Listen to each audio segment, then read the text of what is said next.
Hola a todos, si están aquí me imagino es porque tienen una preocupación, porque tienen a nivel de la piel un enrojecimiento, añadido a este una especie de descamación de la piel por la formación de unos elementos o sustancias medio blanquecinas que se van cayendo de la piel, es decir, de la formación de escamas, es decir, unas sustancias medio blanquecinas que se desprenden de la piel, que puede ser a nivel del rostro, a nivel de la región posterior del oído o a nivel del cuero cabelludo. Bueno, si es así, este video les va a servir bastante para conocer acerca de esta enfermedad y además saber cómo poder darle algún tratamiento. Soy el Dr. Aptari y sígueme en este nuevo video para poderte ayudar. La dermatitis seborreica es una enfermedad crónica, recurrente y una forma leve de dermatitis que se dan en los bebés y en los adultos. En los adultos se presenta frecuentemente por la lesión a nivel del cuero cabelludo con la formación de escamas, es decir, se da una descamación del cuero cabelludo, el cual, si en sus formas más graves, podría abarcar mayor parte o superficie del cuerpo, como por ejemplo el rostro y otras partes del cuerpo. La dermatitis seborreica es una enfermedad que le puede dar a personas sanas, pero también está muy relacionado a algunas enfermedades, como por ejemplo aquellos que presentan infección por VIH, aquellos que sufren de Parkinson u otras enfermedades neurológicas, o también aquellas personas que puedan estar usando neurolépticos. La prevalencia de esta enfermedad es muy característica en dos fases de la vida. Uno que se da entre los 2 meses al año de vida y el otro que se da en adolescentes y adultos. Tiene una prevalencia de esta enfermedad de un 3% en los casos de pacientes con signos bien característicos de esta enfermedad, porque también puede haber esta enfermedad con signos leves que normalmente pasan desapercibidos. Como les mencioné anteriormente, esta enfermedad es muy característica de las personas que presentan infección por VIH.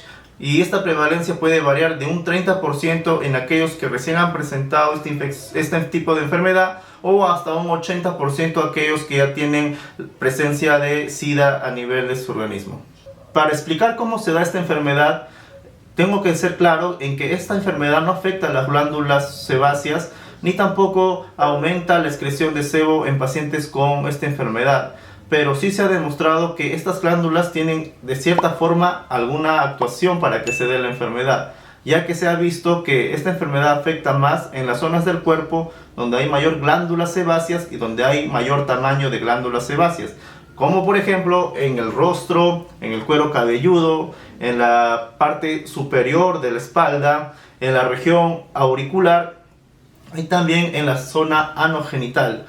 Incluso en los niños recién nacidos que van a cumplir antes del año, se ha notado que ellos también presentan con mucha frecuencia esta enfermedad y también en este caso se plantea el aumento de andrógenos en su sangre debido a lo que pasó de la madre a su bebé durante el periodo embrionario. Además, las glándulas suprarrenales de los lactantes de 1 año están agrandadas y eso también contribuye a la formación de andrógenos. Otra teoría plantea que las glándulas sebáceas forman un entorno favorable para el crecimiento de un hongo, el cual se denomina malacesia, y este hongo dependiente de lípidos, es decir, se alimenta de esta sustancia, debido a que se ha encontrado el aumento de este a nivel de las zonas donde se da la dermatitis seborreica, pero aún no se ha podido definir con claridad si este hongo es el que origina esta enfermedad.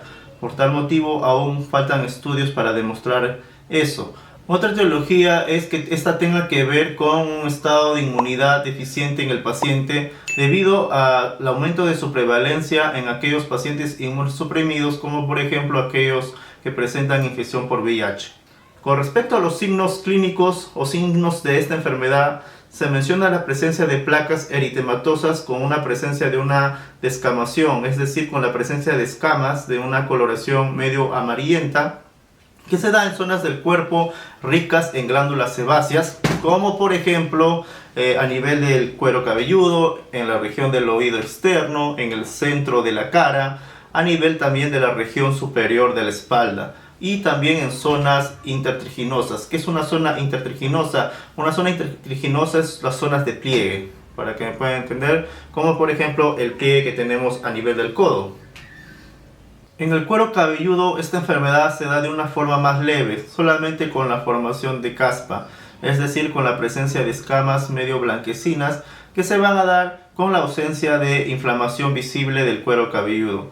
Pero cuando es agresivo se puede dar, sí, además de esta formación de escamas que se le denomina caspa, también la presencia de inflamación del cuero cabelludo, asociado a esto por formación de fisuras, algunas veces supurativas o costrosas, que se pueden dar a nivel de la región posterior del oído, y esto afecta más al nivel de la región temporal y parietal del cuero cabelludo. Con respecto a la cara, estas lesiones se van a dar a nivel de la frente, debajo de la línea del cabello. También se van a dar a nivel de lo que serían las cejas, de la región o de los pliegues nasogenianos, que también podría extenderse a la región malar. Y también en varones que usan barba o tienen bigote, se puede dar en la zona del bigote y de la barba. En estos casos incluso el afeitarse ayuda bastante durante el tratamiento. La dermatitis seborreica también puede comprometer la zona periocular a nivel de los párpados y se va a evidenciar por un enrojecimiento y la formación de unas costras medio amarillentas a nivel de las pestañas, entre pestaña y pestaña. Antes de continuar, no se olviden que si les está gustando el video y les está sirviendo bastante, no se olviden darle like, compartirlo, suscribirse, activar la campanita para recibir las notificaciones y sobre todo comentar. Yo estaré respondiendo los comentarios, aquellos que pueda ser de mucha ayuda para ustedes. La dermatitis seborreica es una enfermedad crónica y recidivante.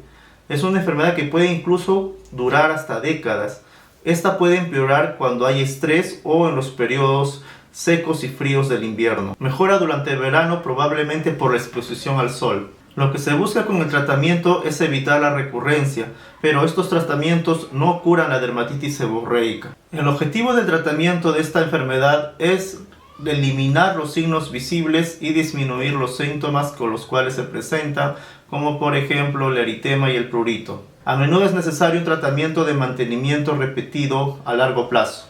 El tratamiento se basa en uso de medicación tópica, antimicótica, antiinflamatoria, antimicrobianos y también aquellas sustancias que ayuden como queratolíticos. E incluso se puede usar terapia antimicótica vía oral en pacientes que presenten dermatitis seborreica de forma moderada o grave. Entre los agentes antimicóticos tópicos podríamos usar el ketoconazol o también el clotrimazol. De esta manera ayudaría bastante a la reducción del hongo como la malacesia que les había mencionado a nivel del cuero cabelludo y de la cara.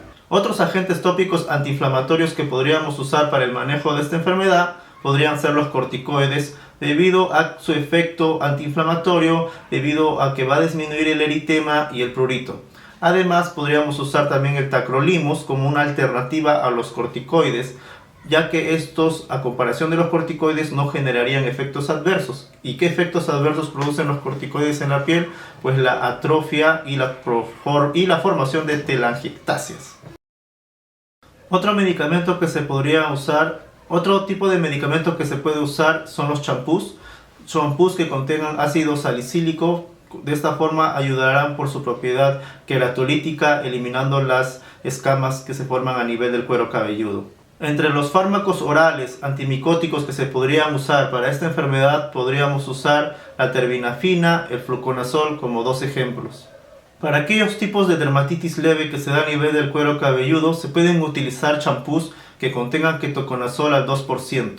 Con respecto al champú de ketoconazol, este se debe usar durante 2 días a la semana por un periodo de 3 a 6 semanas. Espero que les haya gustado este video. Es un tema muy frecuente y muy interesante por los signos clínicos que se evidencian durante su evaluación. Espero que cualquier duda o pregunta las puedan hacer ahí en los comentarios para de esta manera poderlos ayudar mejor. Si tienen alguna duda, no se olviden de hacer sus comentarios. Muchas gracias y hasta el próximo video.